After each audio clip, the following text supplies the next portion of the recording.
Welcome. This video is going to look at the final part of section 1.3 from the Brown SL Chemistry book. So solutions and stoichiometry. Like gases, liquids are much easier to quantify by volume instead of mass. And for pure substances, then volume is easy to measure and you can easily convert it to mass by just multiplying by the known density of that liquid.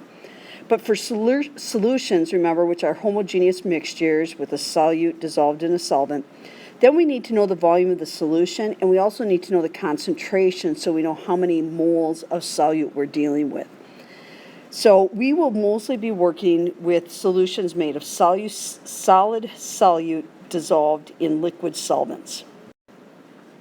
So concentration is a word used to describe the strength of a solution, and sometimes people refer to solutions like coffee as weak or strong, but those terms are really for describing acids and bases.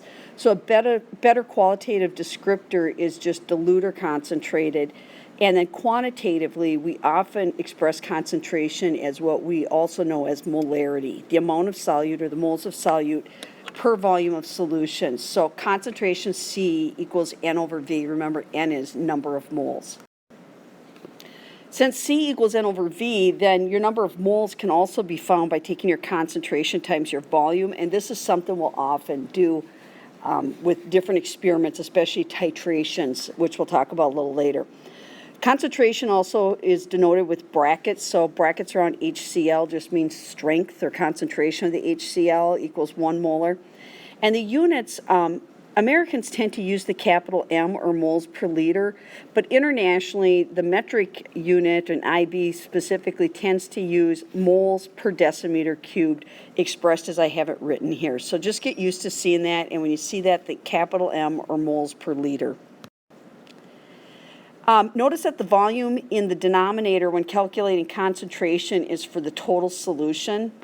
Although the volume for the total solution is often really close to the volume of the solvent, when you add your solute to your solvent, your total volume of your solution usually increases very little. That's because the solute dissolves and mostly fills in the spaces between the solution's particles, but technically there's a difference, so that's why it's expressed as volume of the solvent. But sometimes in problems they'll say, 150 milliliters of this solvent is mixed with 200 grams of this solute, and you just assume 150 milliliters is the total volume of the solution because you don't have another way to calculate it. Standard solutions, these I often refer to them as stock solutions, but it just means it's a solution of known concentration. A standard is something you compare it to or measure by. So, like carbon-12 is the standard that all atomic masses are based off of. So it just means that you do this more precisely. You put the solute into your container and you add the solvent so the total volume represents the solution. You don't take 150 milliliters and add 200 grams to it. You put 200 grams in and you add solvent until you reach the 150 milliliter mark. So you're right on the money.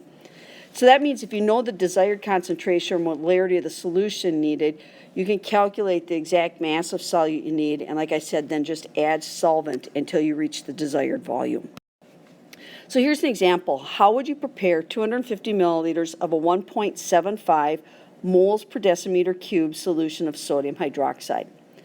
Well, we know our concentration and volume we want, but they don't have the same units for volume. So the first thing we have to do is either convert the moles per decimeter cubed to moles per milliliter, or convert the milliliters to decimeters cubed.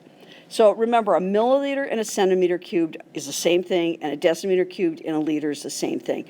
So I am going to change my milliliters to liters by dividing by 1,000, which is 0.250 liters or decimeter cubed. And we will use this conversion a lot. So jot this down somewhere and get used to using it. So now that I have a common unit for volume, I can set up C times V, 1.75 times 0.250, and I get 0.438 moles of NaOH. Then I can convert those moles of NaOH to grams, and the molar mass for NaOH is just 40.01. So I need 17.5 grams of NaOH. So the proper method is to put the 17.5 grams of NaOH in a flask and then add distilled water while stirring constantly so it gets dissolved until you've just reached the 250 milliliter mark. And that would make a standard solution. You maybe have seen the abbreviation ppm or even ppb, parts per million or parts per billion, sometimes even ppt, parts per trillion. When you're dealing with air or water pollution, you hope it's in parts per million. You hope it's not so thick with contaminants that you can actually calculate it in moles per liter. So other things like contaminants in food, kind of gross here, insect parts in cereal. When you're talking about urine in a swimming pool that you're trying to neutralize or take care of with the chlorine in there. Or most recently, gluten-free foods now have to have a certain standard. I believe it's 20 parts per million. So it's usually when you're dealing with much smaller concentrations that we use an expression like this. And parts per million literally means 1 part out of a million. So it'd be 1 gram of contaminant in 1 million grams of whatever the cereal or whatever you're dealing with. Or on an easier scale, that'd be 1 milligram out of a kilogram of solution. So using mass is used, milligrams and kilograms, because solutions are temperature dependent. So mass is a more accurate, more constant measurement. So when we go to parts per million, instead of doing moles or mass per volume, we do it mass per mass. Okay, dilution. To finish up, we're going to talk about dilution. Often in labs, chemists have these concentrated or stock solutions, and they're made as standard solutions. But stock solution usually implies it's a very concentrated solution. And then when you need to use a less concentrated solution, you just dilute the stock solution down. But obviously a stock solution makes it quicker or makes it easier to store because it's not going to take up as much room. And then as you need it, you just add water to get the concentration you want. So dilution is the process of adding more solvent to a known concentration of solution to form a more dilute solution. So the moles of solute is going to remain the same, but the volume of the solution is going to increase, and thereby the concentration will decrease. So remembering that N equals C times V, and we know N is remaining the same throughout the dilution process, that really means C1 times V1 is a constant, or C1 times V1 is going to have to be equal to C2 times V2. Or in America, we like to say M1 times V1, molarity and volume of the first solution has to equal the molarity and volume of the second. So notice that volume shows up on both sides. So even though your molarity or concentration will be in moles per liter, or that should actually be decimeters cubed, if you have it in milliliters or some other unit, you really don't need to change your volume for unit as long as the volume on each side matches. Okay, so just a quick note on that. You get to save your conversions when you're using this equation. So here's an example. Determine the final concentration of a 75 centimeter cube solution of 0.40 molar dm cubed or decimeters cubed or liters, which is diluted to 300 centimeters cubed. So I just plug and chug here. My 0.4 moles per decimeter cubed is associated with my 75 centimeters cubed. My final is 300. So I just solve for C2 and see that my final concentration is going to be 0.10 moles per decimeter cubed. And again, the centimeters cubed cancel off, so there was no need to convert those to decimeters cubed before we started. Volumetric analysis is a fancy word for what I commonly refer to as titration, but it's used to determine the concentration of a known solution, known identity. So you know it's HCl, but you don't know what the strength is. And it's commonly used with acids and bases, which is what we'll use it for. It can also be used with redox reactions. Both of those things we'll be looking at in chapters 8 and 9. But an accurate volume of the solution with unknown concentration is placed in a flask, and then you put a solution with known concentration in a burette that will react with that unknown, and you slowly add it until the two solutions have just exactly reacted. In other words, both solutions are the limiting reactant. You want no excess. You want to have it exactly react, and we call that the equivalence point.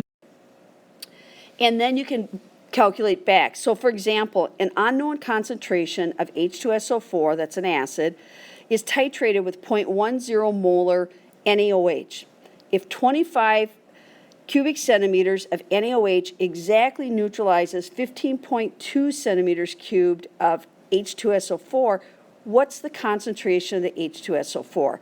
Now what I didn't include on here was the balanced equation, but I think most of you could figure out that NaOH plus H2SO4 is going to form Na2SO4, and H2O. That's what neutralization equations do.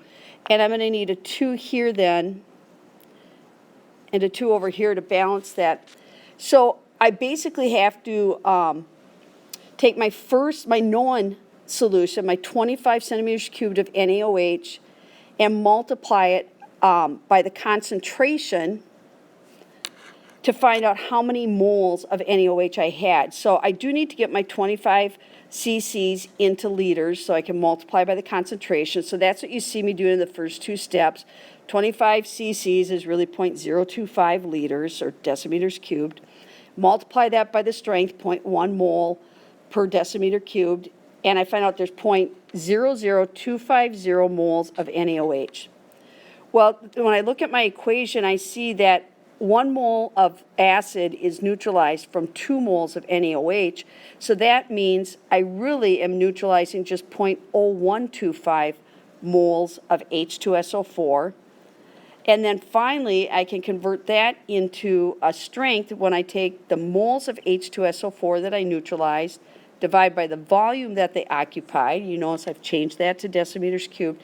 And finally, I determined the strength of my acid is 0.0822 moles. Now, I know that was a lot, so go through it a couple times, just hit the rewind button here.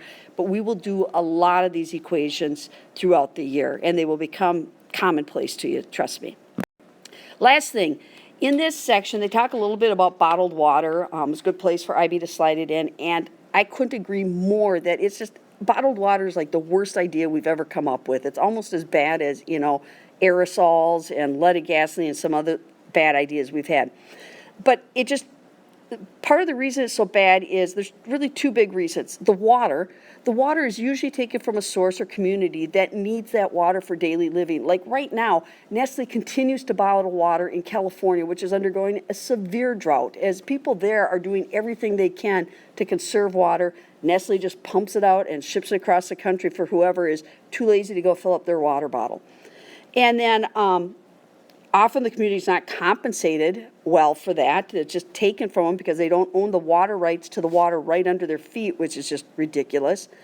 And then the other big problem is it puts billions of pounds of plastic into the waste stream each year. And as you know, plastic is kind of a pain to recycle. So it just makes sense that you would use your own bottle, refill it from tap water, because seriously, the bottled water is so unregulated or so wide open. I mean, virtually anything can qualify as bottled water. If you want to start selling bottled water, you can just fill up bottles of water from your tap sink and say, from the aquifers of Brooklyn Park, and you could probably get people to buy it. So quit drinking bottled water.